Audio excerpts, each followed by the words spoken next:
At this point, if you're engaging, by you, viewer, you are engaging in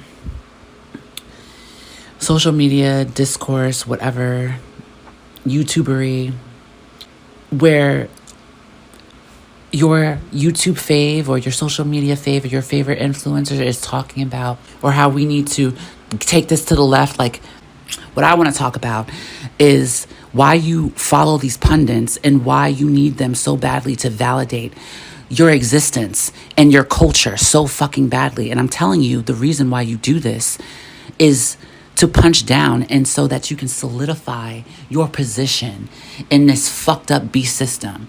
This beast system that you say is the devil.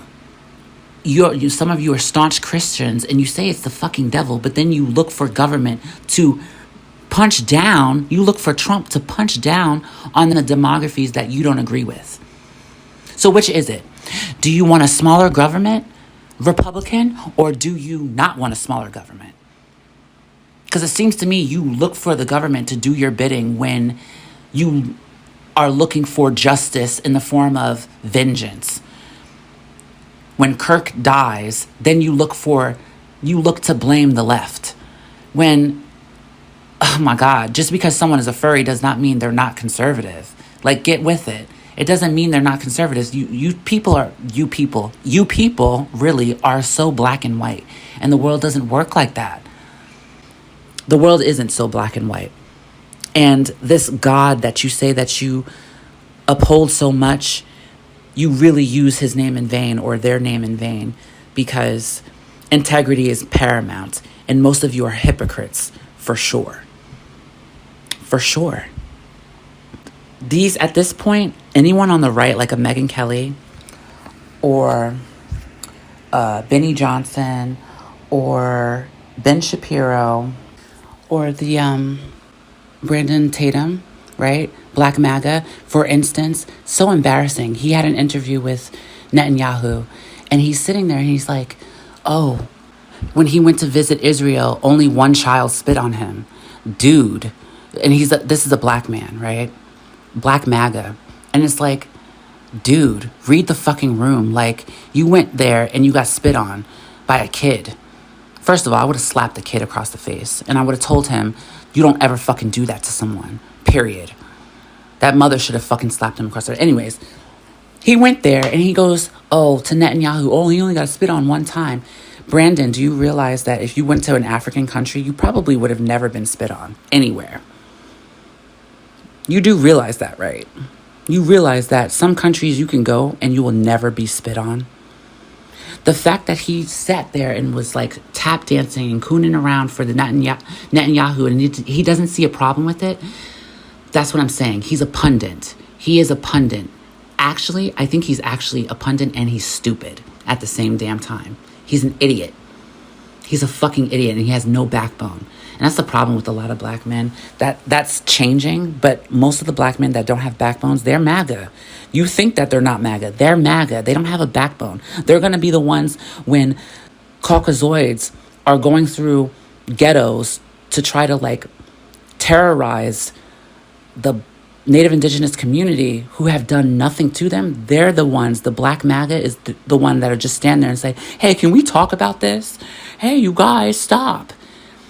I'm not going to have a conversation with you if you're going to terrorize my community. I'm going to tell you that right now. I'm not having a conversation with you. I know how to make a Molotov cocktail. Yeah. No, it's no problem. Like, absolutely. This is not a threat. It's defense. Like, this man is an idiot. And that's what I'm talking about.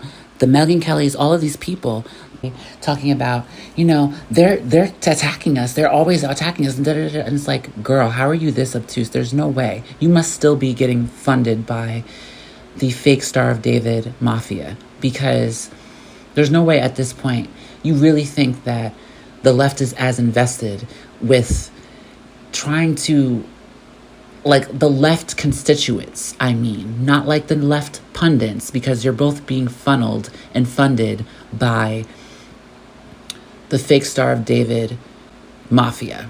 You're both being funneled by that. So it's like, anyone who's engaging with that, like if you're a subscriber of a pundit, and that is a pundit, you're either stupid or you want to have like a race war. Like you want to do that.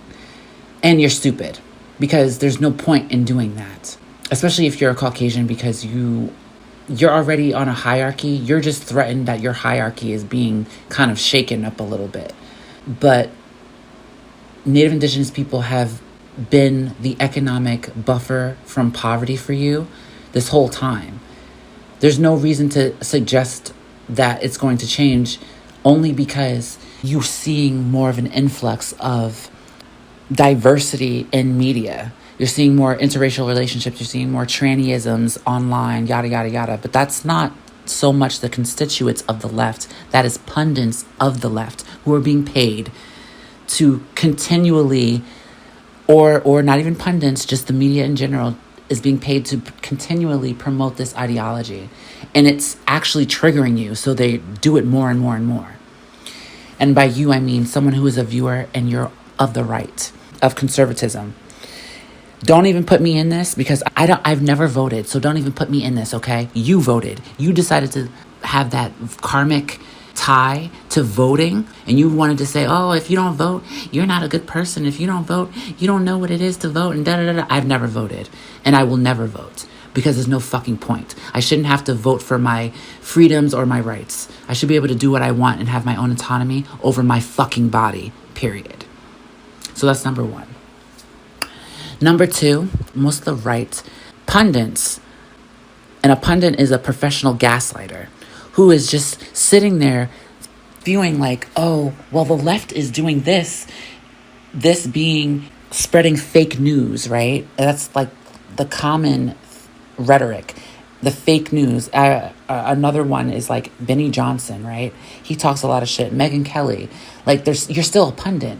Or if you're either a pundit and you're a professional gaslighter, or like Ben Shapiro is, or you're a fucking idiot at this point. You're a fucking idiot. There's no point in attacking the left for anything. When we're looking at the shooter, whatever it is, y'all don't even know who the shooter is. All of that shit could be AI for all you know. The text messages can be lies. The shit could be AI. You have no idea. No one has any idea, really. And y'all all are like bouncing off each other. And there's no point to doing that, because at the end of the day, what is the principality behind the president that you elected who's not doing shit for the country that said he would? He put his hand on a Bible and said he would do things for the country, and he never did it. Who is that person, and who is the shadow government and the principality behind that person? And why aren't you attacking them? Why are you attacking or punching down on the left just because they're getting some attention in media? Again, if you have a problem with their attention in media, because that's what it seems like it's coming down to, just their relativism and their attention. Their relativism. You don't want to feel like your spot in the hierarchy is being threatened. So you attack them. You punch down. This is a bullying tactic. This is what people do. This is what children do in elementary school. This is what children do. And most of you have not evolved past that state of mind at all. You're very much interested in looking for a pundit to validate your opinions, because your opinions are very much in tandem with a cognitive dissonance and a fracture in your mind that you have set, because you need something to be true to validate you. And even like on the other side, Jimmy Kimmel and all of these other people on the left, your guys are being played against each other. You need to stop as a constituent of watching the right. You're just watching it for validation at this point. Stop. Because it's not working. It's not conducive to what America needs. And if you truly want your sovereignty and you truly want a small government, then there's no reason to have the fake Star of David people as a principality behind Trump, puppeteering him and telling him what to do, and you just sitting there and allowing it to happen. But then blaming Native Indigenous folk, and then going into their communities and doing your debauchery and your terrorizing as you usually do. That's not godly. That's not godly at all. That's definitely not the biblical God that you fucking said that you serve and that you believe in. And that's exactly what the Bible says means when you're using his name in vain, when you're going and terrorizing people in the name of God, in the name of, oh, I'm gonna, da da da da da. No, you did that for yourself. At this point, it is not conspiratorial. This is not conspiratorial. This is critical thinking.